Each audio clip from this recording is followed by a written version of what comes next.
먼저 쉬운 예를 하나 들겠습니다.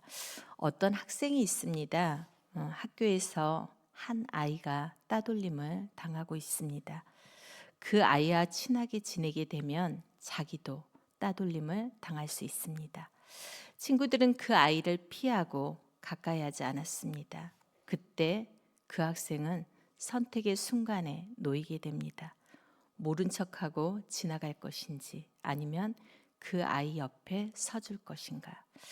말로는 나는 그 아이의 친구다라고 말할 수는 있습니다. 그런데 진짜 친구라면 행동으로 보여줘야 합니다. 쉬는 시간에 그 아이 옆에 앉아주는 것, 또 혼자 있을 때 함께 있어주는 것, 밥 먹을 때 함께 밥 먹는 것. 그 행동이 나는 네 편이다 라고 말하는 것입니다. 믿음도 이와 같다는 생각이 들었습니다. 예수님을 믿는다는 것은, 이렇게 말하는 것은 쉽습니다. 그러나 상황이 불리해질 때요, 그 믿음은 분명하게 드러납니다. 오늘 본문이 바로 그 이야기를 우리들에게 해주는 것 같습니다. 요한복음 9장은요, 날 때부터 보지 못하던 사람이 예수님을 만나서 기적적으로 보게 되는 이야기입니다. 그에게는 평생 한 번도 경험해 보지 못했던 그 놀라운 일이 그에게 일어났습니다. 어둠 속에 살던 사람이 빛을 보게 되었습니다. 얼마나 기쁘고 감격스러운 일이었겠습니까? 그런데 오늘 우리가 읽었던 13절부터 분위기가 달라집니다. 사람들이 그를 바리새인들에게 데리고 갑니다. 안식일에 고침을 받았기 때문입니다. 오히려 그를 신문하기 시작하죠. 묻습니다. 어떻게 보게 되었느냐고. 근데 그는 담담하게 대답합니다. 그분이 내 눈에 지등을 바르신 다음에 내가 눈을 씻었더니 보게 되었다라고 대답합니다. 또 다시 묻습니다. 그를 어떻게 생각하느냐고. 그는 예언자라고 대답합니다. 그는 모든 것을 알지는 못했습니다. 예수님에 대해서. 그러나 분명한 것이 있었습니다. 자신의 눈을 뜨게 하신 분이 바로 그분이시라는 사실입니다. 그래서 그는 아는 만큼 고백했습니다. 그러나 그의 부모는 달랐습니다. 그들은 출교를 당할까 두려워했습니다. 무서워했습니다. 출교는 공동체에서 완전히 사실은 죄되는 것이 출교입니다. 사람들과 관계가 끊어지기 때문에 그들은 두려워했습니다. 그래서 부모는 말하죠. 그 아이가 다 컸으니 그에게 물어보라고 이야기합니다. 그들은 알고 있었습니다. 그러나 말하지 않았습니다. 왜요? 무서웠기 때문입니다. 두려웠기 때문입니다. 같은 기적을 경험했습니다. 부모도 기적을 경험하고 아들도 기적을 경험했습니다. 그런데요, 그들의 믿음의 태도는 상반된 것을 볼 수가 있습니다. 오늘 말씀을 통해서 우리는 두 가지를 보기를 원합니다. 첫 번째는요, 믿음이라는 것은 어떠한 상황 속에서 더욱더 분명해진다는 사실입니다. 눈을 뜬 사람은 반복해서 질문을 받습니다. 압박도 받습니다. 부담을 느낄 수 있는 상황입니다. 그러나 그는 숨기지 않았습니다. 복잡하게 설명하지도 않았습니다. 있는 그대로 말합니다. 진흙을 바른 후에 내가 눈을 씻었더니 보게 되었다라고 대답합니다. 그리고 또 말합니다. 그분은 예언자입니다. 그분은 선지자입니다. 라고 고백합니다. 그는 아직 예수님에 대해서 완전히 잘 알지는 못했습니다. 그러나 자신이 경험한 은혜만큼은 분명했습니다. 그래서 아는 만큼 고백했습니다. 반면에요, 부모는요, 침묵했습니다. 두려움 때문이었습니다. 믿음이 편안할 때보다요, 어려움 속에서 사실은 더 분명해지는 것 같습니다. 아무런 부담이 없을 때는 누구나 쉽게 이야기할 수 있습니다. 그러나 손해가 따를 수 있을 때, 또 사람들의 시선이 부담이 될 때, 그때 우리의 믿음이 극명하게 드러나는 것 같습니다. 우리의 삶도 마찬가지입니다. 교회 안에서 믿음을 고백하는 것은 굉장히 쉽습니다. 찬양하면서 아멘하는 것도 너무나도 쉽습니다. 그러나 직장에서, 사업장에서, 학교에서, 우리의 일상의 자리에서 신앙을 드러내는 것은 그렇게 쉽지 않을 때가 있습니다. 누군가 신앙을 가볍게 여길 때 괜히 웃으면서 맞장구 치고 싶어질 때도 있습니다. 그 순간 우리가 어느 선택의 자리에 서야 할까요? 침묵할 것인지 아니면 예수님을 부끄러워하지 않을 것인지. 믿음은 모든 것을 완벽하게 설명하는 것이 아닙니다. 신학적인 지식을 다 안다고 믿음이 있는 것도 아닙니다. 내가 경험한 예수님을 부끄러워하지 않는 것이 믿음입니다. 아는 만큼 고백하시길 바랍니다. 경험한 은혜를 숨기지 마시기 바랍니다. 작은 고백일지라도 그 고백을 통해서 주님이 드러나게 하실 것입니다. 그 담대한 믿음이 우리 가운데 있었으면 좋겠습니다. 우리는 사실은 교회에 머무르는 시간보다는 직장에서 머무르는 시간이 훨씬 더 큽니다. 거기에서 사실은 우리의 믿음이 증거돼야 됩니다. 제가 요즘에 사실 묵상하는 부분이요. 저도 이제 30살에 처음에 교회를 갔기 때문에 횟수로 따지면 29년을 제가 교회를 다녔습니다. 예.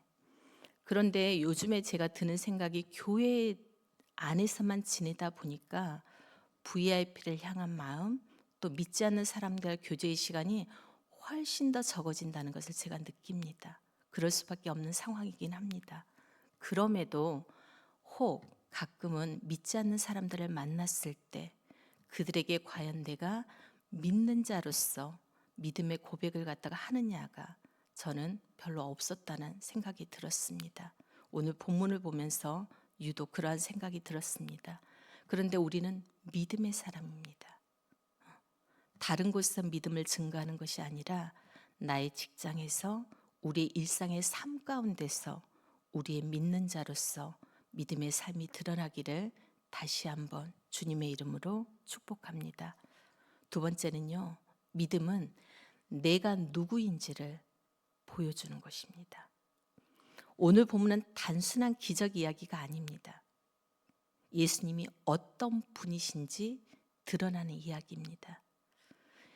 동시에 주님을 믿는 사람이 누구의 사람으로 살아가는지도 보여주는 이야기입니다. 본문에는 두 부류의 사람이 분명히 등장합니다. 바로 부모와 아들입니다. 다시 말해서 부모와 눈을 뜬 사람입니다.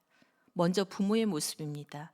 9장 22절은 이렇게 말씀하죠. 그 부모는 유대 사람들이 무서워서 이렇게 말한 것이다. 예수를 그리스도라고 고백하는 사람은 누구든지 회당에서 내쫓기로 유대 사람들이 이미 결의해 놓았기 때문이다 라고 말합니다. 부모는 분명히 알고 있었습니다. 자기 아들이 보게 된 것이 사실이라는 것을 알고 있었습니다. 누가 그 일을 하셨는지도 짐작하고 있었습니다. 23절에 보면 근데 이렇게 말하죠. 그 아이가 다 컸으니 그에게 물어보라고. 책임을 피합니다. 왜 그렇습니까? 유대 사람들이 무서웠기 때문입니다. 출교를 당할 수 있다는 두려움 때문입니다. 반면에요, 눈을 뜬 사람은 달랐습니다. 바리새인들이 그에게 묻죠. 그는 어떻게 생각하느냐고. 그때 그는 분명히 대답합니다. 그분은 선지자이라고. 그분은 예언자이라고. 그 고백은 쉬운 고백이 아니었습니다. 지금 바리새인들은 예수님을 인정하지 않는 분위기였습니다. 예수님 편에 서는 것은 불이익을 당할 수 있는 그러한 상황입니다. 그럼에도 불구하고 그는 침묵하지 않습니다. 자신의 경험을 진실하게 이야기합니다. 부모는 두려움 때문에 침묵했고 눈을 뜬 사람은 믿음으로 고백했습니다. 여기에서 우리는 중요한 사실을 보게 됩니다. 믿음은 결국 내가 누구의 사람인지를 드러내는 것입니다. 눈을 뜬 사람은 사람들의 눈치를 보기보다는요, 자기를 고쳐주신 분의 편에 섰습니다.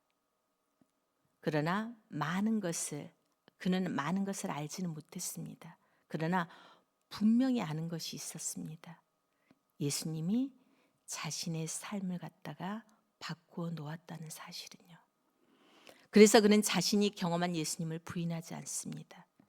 믿음은 교회 안에서만 필요한 것이 아닙니다. 서두에도 말씀드렸다시피요. 믿음은 삶의 모든 자리에서 내가 누구인지를 그들에게 보여주는 것입니다. 직장에서, 가정에서, 사람들 앞에서 우리는 누구의 사람으로 살아가고 계십니까? 때로는 침묵하는 것이 더 편할 수 있습니다. 맞습니다. 믿음을 드러내지 않는 것이 손해를 피하는 길인 것처럼 여겨질 때도 분명히 있습니다. 그러나 우리는 주님의 사람들입니다.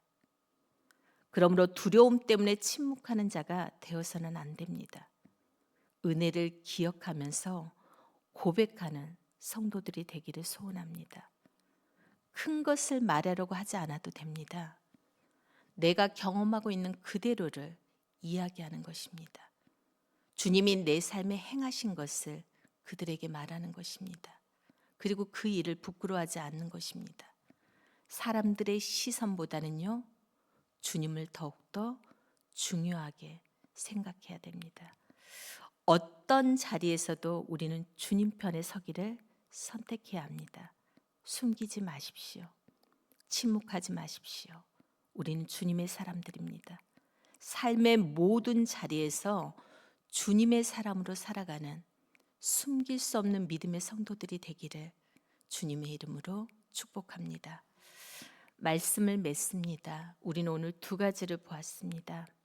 믿음은 상황 속에서 더욱더 분명해진다는 사실. 또 한 가지는요, 믿음은 내가 누구인지를 분명하게 보여주는 것입니다. 눈을 뜬 사람은 두려운 상황 속에서도 침묵하지 않았습니다. 그는 모든 것을 알지는 못했지만 자신이 경험한 예수님은 부인하지 않았습니다. 아는 만큼 고백했습니다. 반면에 부모님은요, 두려움 때문에 침묵했습니다. 같은 일을 보고도 두려움이 믿음의 고백을 막았던 것입니다. 우리의 삶에도 이런 순간들이 분명히 있습니다. 침묵할 것인가 아니면 믿음을 고백하실 것인가 선택하는 순간들이 있습니다. 믿음은 모든 것을 완벽히 설명하는 것이 아닙니다. 내가 경험한 예수님을 부끄러워하지 않는 것도 믿음입니다. 우리는 주님의 사람들입니다. 그러므로 어떤 상황 속에서도 주님을 부인하지 말고 아는 만큼 고백하며 살아가는 우리들이 되기를 바랍니다. 그 숨길 수 없는 믿음을 통해서 우리의 삶 속에서 주님이 드러나고 우리의 삶이 주님을 증거하는 그런 통로가 되기를 주님의 이름으로 이 시간 축복합니다. 우리 함께 기도하기를 원합니다. 세 가지 기도를 했으면 좋겠는데요. 첫 번째는 이렇게 기도했으면 좋겠습니다. 하나님, 어떤 상황 속에서도 두려움 때문에 침묵하지 않게 하시고 내가 경험한 예수님을 부끄러워하지 않게 하시고 아는 만큼 담대히 고백하는 믿음을 우리들에게 허락해 주시도록. 두 번째는요, 교회 안에서뿐만 아니라 우리의 가정과 또 직장과 모든 우리들의 삶의 자리에서 주님의 사람으로 살아갈 수 있도록, 그래서 우리의 말과 우리의 행동을 통해서 주님이 드러나도록 인도하여 주시도록 기도했으면 좋겠고요. 마지막으로는 교회 1층 리모델링의 모든 과정들을 통하여서 주님께서 친히 주관해 주시고 또 필요한 지혜를 주시며 이 공간이 다음 세대와 영혼들을 살리고 섬기는 그런 은혜의 통로로 사용되어지도록 함께 기도하며 준비했으면 좋겠습니다. 이 세 가지 기도 제목을 붙들고 우리가 오늘 또 주님 앞에 나아가기를 원합니다. 기도하시겠습니다. 사랑이 많으신 하나님 아버지, 은혜를 감사합니다. 오늘 요한복음 9장 말씀을 또 우리들에게 다시 한번 허락하심을 감사합니다. 오늘도 하나님 이 말씀을 통해서 우리가 두 가지를 다시 한번 깨닫습니다. 하나님, 어떠한 상황 속에서도 우리가 두려움 때문에 주님이 주신 그 놀라우신 기적과 은혜들을 침묵하지 않게 하시고, 내가 경험한 그 예수님을 많은 사람들에게 하나님 부끄러워하지 않고 담대히 고백할 수 있는 그런 우리들의 모습이 될 수 있도록 은혜를 베풀어 주시옵소서. 하나님, 주님을 부끄러워하는 모습이 우리 안에 있습니까? 그래서 하는 주님을 증거하지 못하는 마음이 우리 안에 있습니까? 많은 사람들 앞에서 담대하게 주님을 증거하게 하시옵소서. 하나님, 그러기 위해서 우리의 모습이 부끄럽지 않도록 도와주시옵소서. 우리의 말과 우리의 행동이 주님의 모습을 하나님 가리지 않도록 은혜를 베풀어 주시옵소서. 집사로서, 하나님 장로로서, 또 하나님 권사로서, 전도사로서, 또 목사로서 하나님 믿지 않는 사람들에게 주님의 형상을 가리지 않도록